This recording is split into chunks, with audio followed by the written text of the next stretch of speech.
Hello, magandang araw po sa inyong lahat. Mayroon tayong mutya ngayon na kukunin at samahan nyo ako sa aking paghahanap ng mutya dahil nga po ay araw po ngayon ng Biyernes Santo. Itong araw na pong Biyernes Santo ngayon ay isa po ito sa pinakamagandang pagkuha at pagkakalap ng mga mutya na galing po ito sa inang kalikasan. Pero bago ko ito sisimulan ang aking paghahanap ay meron tayong pagsusuri at sa pag-survey sa espiritual sa paghahanap ng mga gamit ng mga gabay na nandirito sa kapaligiran. Kaya ito pong araw ngayon ay Biyernes Santo at napakalakas po ang aura sa oras na ito. Ito pong ating kukunin po ay isa po ito sa pinakamagandang mga gamit na galing sa mga kalikasan na hindi na kailangan pang rituala na mag-orasyon pa o anumang klaseng bagay na ating ibanggit sa hilom o sa banggit na salita, kundi ito lamang ay gamit ang ating himinasyon sa ating pag-concentrate sa paghahanap ng mutya dahil nga po ay mayroon tayong mga gabay na tagapagturo sa atin, hindi nyo lang makikita at ako lang po ang makakakita nito sa mga gamit na nandirito sa kapaligiran. Ngayon, sisimulan na natin ang ating paghahanap ng mutya dahil nga ay meron akong nararamdaman dito sa paligid. Ayan, kapag araw kasi ng Biyernes Santo ay meron tayong pwedeng makuha na mga milagro sa kapaligiran na nagbibigay sa atin ng makapangyarihang gamit. Ito po ay isang klaseng puno ng mangga. Ayan. Pero nararamdaman ko dito ay wala dito. Parang wala talaga dito, no? Kaya silip-silipin natin at hanap-hanapin natin kung saan man naroroon ang mutya dito sa kagubatan na ito. Ito. Ayan, maraming mga bagin na ating nakikita at may mga punong malalaki. Ayun, may lumilipad sa taas. Ano yun? Ito. May lumilipad. May nakatira para dyan sa sa taas na mga ibon na malalaki. Yung tinatawag nila na tulabong. Saan yun? May salag pala sila dyan sa taas. Ano kasi ito?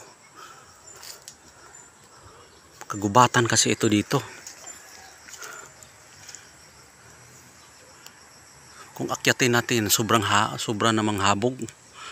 Ay hindi lang natin akyatin. Meron talaga yung mutya dyan. Pero hindi natin akyatin yan dahil mataas talaga. Dito lang tayo sa paligid, yung mababa lang para hindi tayo mahulog. Ayan, mag-transfer tayo ng ibang lugar, baka nandyan. Okay. Samahan nyo ako, baka swertihin tayo ngayon. Makakita tayo ng mutya. Ayan. Ito po ay kapayas, no?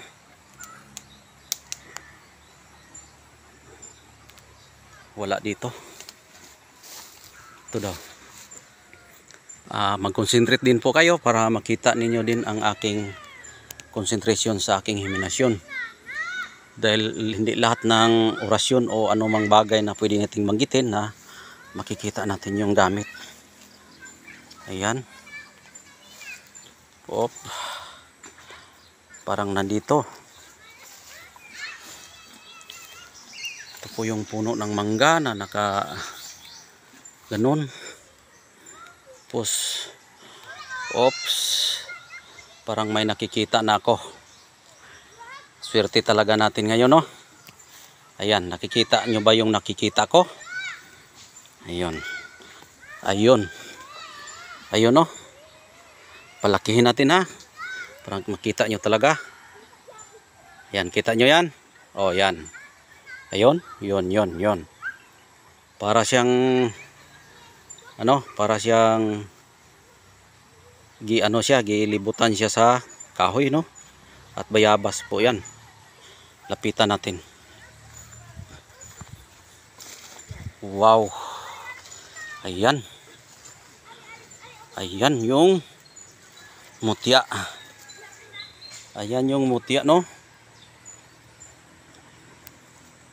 Ayan yung mutya na hindi tayo binigo, no? Ayan. Ayan. Ito gaano kalaki yan. Ito yung puno, no? Puno ng bayabas. Ayan po yung kanyang mutya. Ayan po yung mutya niya at napakaganda talaga, no? Ayan. Napakagandang mutya. Ngayon, kukunin natin yan, pero bago natin kukunin yan, pukpukin muna natin. Maninigurado tayo na siya po ay bato. Maghanap tayo ng bato na pwede nating ipamukpok kahit konti lang. Kahit konti lang. Ito. Ito na bato. Subukan nating pukpukin yan. Kung yan po ay bato, ay yan po ay mutya.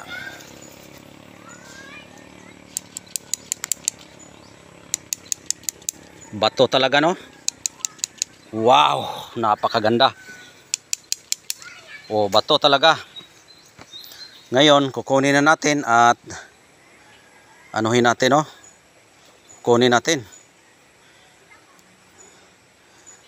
Bayabas, ikaw po ay isang milagro sa araw ngayon.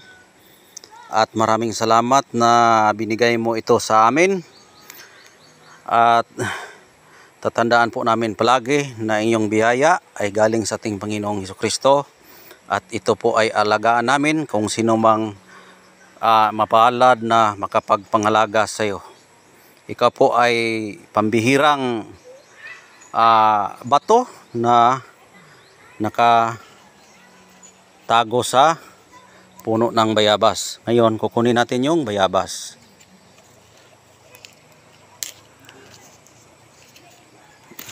Ayan po. Kuha na natin. At yan.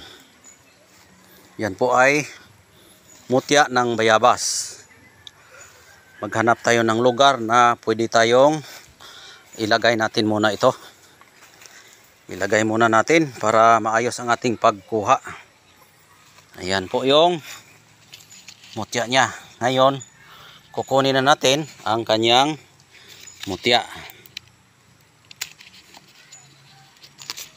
Yan. Yan, tapos kukunin na natin. Ayan.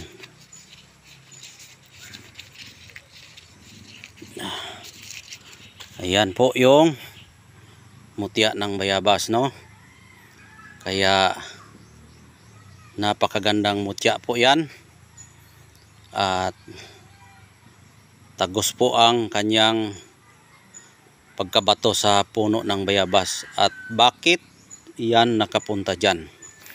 Yan ay isang tanong na napakahalaga para sa atin, kung bakit nakapunta dyan sa buhay na puno ng bayabas. Dahil nga po ay araw ng Biyernes Santo at siya po ay nagbibigay sa atin ng milagro. Katulad sa ating Panginoong Hesukristo, nagbibigay milagro at siya po ay nakasimbolo sa araw ng Biyernes Santo. Kaya ito po ay maganda sa sumpa sa lahat ng may mga gamit na mangmutya. Dahil po ito ay bato na tumatagos sa puno ng bayabas, mainam gamitin sa lahat ng mga gamit. Ayan, pang sumpa ito, pang astral sa mga may mga tangan-tangan na mga mutya, sumpa. Ayan po, bato talaga, oh. Kaya hindi tayo binigo at maraming salamat sa ating inang kalikasan dahil hindi niya tayo binigo, at higit sa lahat sa ating Panginoon na binigyan tayo ng ganitong klaseng anting-anting at agimat. Kaya hanggang dito na lang. Maraming salamat po sa inyong panunood at sa walang sawang pagsubaybay sa aking channel. Naway patnubayan po tayo ng ating Panginoong Hesukristo at sa ating inang kalikasan na tagapaglikha. Kaya hanggang dito na lang. Maraming salamat po. At kung sino man po ang mapaibig sa ganitong klaseng mga milagrong bato na tinatawag na kambal sa ating katauhan na ating Hesukristong tagapagligtas sa taong buhay. At siya po ang daan sa ating kaligtasan patungo sa langit. Kaya hanggang dito na lang. Ang mapaibig po ay siya ang magmay-ari nito. Kaya hanggang dito na lang. Maraming salamat po at God bless po sa inyong lahat.